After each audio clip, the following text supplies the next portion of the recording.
रहस्यमयी पुरानी हवेली का खौफनाक सर। गांव के बाहरी हिस्से में जंगल के किनारे एक पुरानी हवेली खड़ी थी। कहा जाता था कि यह हवेली 500 साल पुरानी है और इसमें कोई नहीं रहता। फिर भी रात के समय वहां से अजीब आवाजें आती थीं। स्थानीय लोग इस हवेली के पास जाने से भी डरते थे। एक दिन 4 दोस्त राहुल, आयुष, नेहा और पूजा गांव में घूमने आए। उन्होंने हवेली के बारे में सुना और उसमें जाने का फैसला किया। गांव वालों ने उन्हें बहुत मना किया, लेकिन उन्होंने इसे एक अफवाह मानकर अनसुना कर दिया।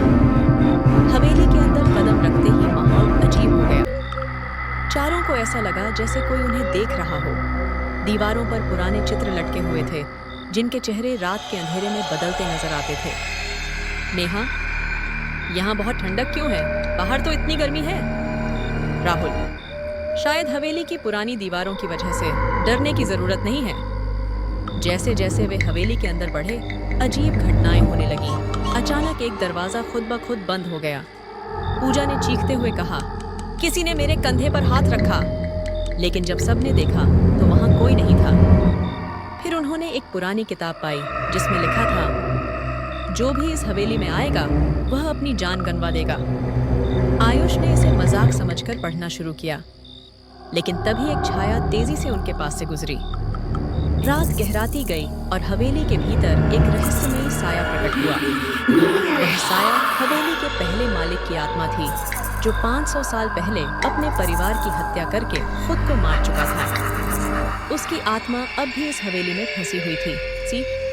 साया ने चारों से कहा, तुमने मेरी नींद खराब की है, अब तुम इसकी सजा भुगतोगे।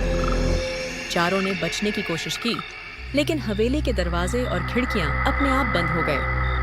चीख पुकार के बीच श्रापित हवेली और सबको वहां बुलाया। दरवाजा भारी था और उस पर अजीब सी शिलालेख बनी हुई थी।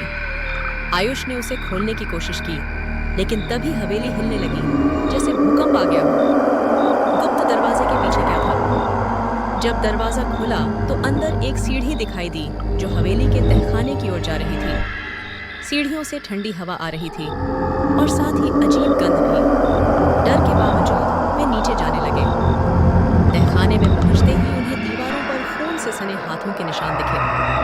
वहां एक बड़ा हॉल था जिसके बीचों बीच एक चक्राकार पत्थर रखा हुआ था। उस पर अजीब अक्षरों में कुछ लिखा हुआ था। पूजा डरते हुए, यह तो किसी प्राचीन अनुष्ठान का प्रतीक लगता है। नेहा, क्या यह वही जगह है जहां वह आत्मा बंधी हुई है? तभी हवेली में पहले से मौजूद साया फिर प्रकट हुआ। इस बार उसकी आवाज और गूंजदार थी। साया, तुमने मेरी कैदगाह में कदम रखा है, अब तुम में से कोई जीवित नहीं जाएगा। चारों ने इधर उधर भागने की कोशिश की, लेकिन तहखाने के दरवाजे अपने आप बंद हो गए। आत्मा ने बताया कि 500 साल पहले वह इस हवेली का मालिक था। उसने काले जादू के जरिए अमृता पाने की कोशिश की थी, लेकिन उसकी लालच ने उसे श्रापित कर दिया। वह अपने पूरे परिवार और खुद की हत्या कर इस हवेली का साया बन गया। साया, मेरी आत्मा तब तक मुक्त नहीं होगी जब तक कोई इस पत्थर के चक्र को तोड़ नहीं देता। लेकिन जो ऐसा करने की कोशिश करेगा उसे अपनी जान गंवानी पड़ेगी। आयुष ने हिम्मत करके पत्थर के चक्र को छूने का फैसला किया। राहुल डरते हुए, तुम पागल हो गए हो, इससे हम सबकी जान जा सकती है।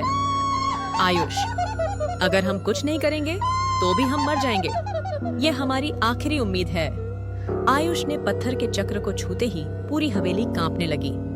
छत से मिट्टी और पत्थर गिरने लगे। चक्र के टूटने के साथ ही हवेली का साया जुटिया जोर से चीखा और गायब हो गया। चक्र टूटने के बाद तहखाने का दरवाजा खुल गया। चारों ने बाहर की ओर भागना शुरू किया। जैसे ही वे हवेली से बाहर निकले, पूरी हवेली ढह गई और वहां सिर्फ धूल का गुबार बचा। चारों ने राहत की सांस ली और एक दूसरे को गले लगाया।